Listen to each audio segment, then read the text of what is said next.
L'actualité internationale en 5 minutes chrono, c'est lors de votre Flash Info sur Al24 News. Le ministre des Affaires étrangères algérien Ahmed Attaf poursuivait jeudi sa visite d'État aux États-Unis, entamée mardi dernier sur instruction du président Abdelmadjid Tebboune. Après avoir rencontré divers responsables politiques du département d'État américain et du Conseil de sécurité nationale américain, place à l'économie.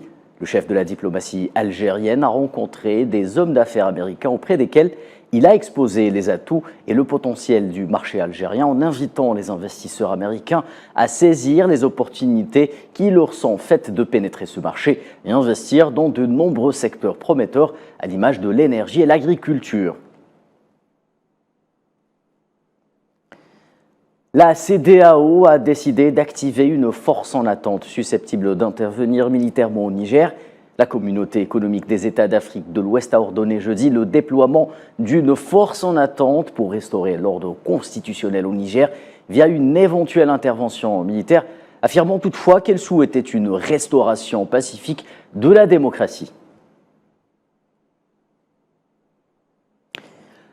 Les inquiétudes autour des conditions de détention du président nigérien Mohamed Bazoum et de sa famille suscitent de plus en plus de réactions, parfois vives, au sein de la communauté internationale. Après le secrétaire général des Nations Unies, c'est au tour du chef de la diplomatie européenne Joseph Borrell et du secrétaire d'État américain Antony Blinken de réitérer encore une fois leurs préoccupations quant à la situation du président Bazoum. Nous y reviendrons en détail lors de notre prochaine édition. Et en Palestine, le jeune Mahmoud Jihad Jarrad est tombé en martyr. 4 jeunes ont été blessés tôt vendredi sous les balles des forces de l'occupation sioniste lors d'une nouvelle incursion dans le camp de réfugiés de Toul-Karam dans le nord de la Cisjordanie occupée. Âgé de seulement 23 ans, Mahmoud Jihad a rendu l'âme après avoir été mortellement blessé par un soldat des forces sionistes à balles réelles dans la poitrine. Les 4 autres ont été blessés respectivement à l'abdomen, au bassin, aux pieds et également à l'épaule. Et dans un contexte de tension qui se prolonge dans les territoires occupés, pas moins de 50 000 fidèles palestiniens ont tout de même effectué la prière du vendredi à la mosquée Al-Aqsa, et ce malgré les intimidations des forces sionistes via les restrictions et les renforcements sécuritaires au niveau des accès de la vieille ville pour les empêcher d'accéder à la mosquée sainte.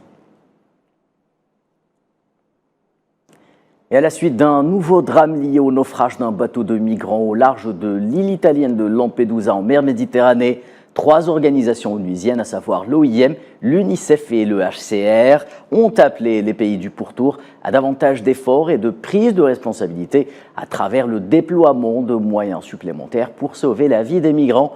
Elles ont également insisté sur la création de mécanismes de recherche et de sauvetage coordonnés. La Russie renoue avec les missions lunaires 50 ans après la dernière sonde envoyée sur le satellite de la Terre. Il s'agit de la fusée Soyouz avec la sonde Luna 25 qui a décollé à 2h10 heure de Moscou depuis le cosmodrome de Vostochny.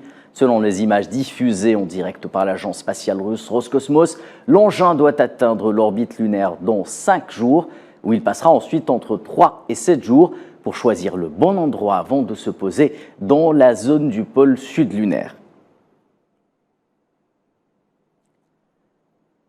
Et dans le cadre d'un accord d'échange de prisonniers, l'Iran a annoncé la libération de 5 ressortissants américains de la prison d'Evin à Téhéran. L'annonce a été faite jeudi par la mission iranienne auprès des Nations Unies, selon l'agence IRNA, et ce, en contrepartie de fonds iraniens gelés en Corée du Sud à montant de 6 milliards de dollars qui seront débloqués et transférés au Qatar.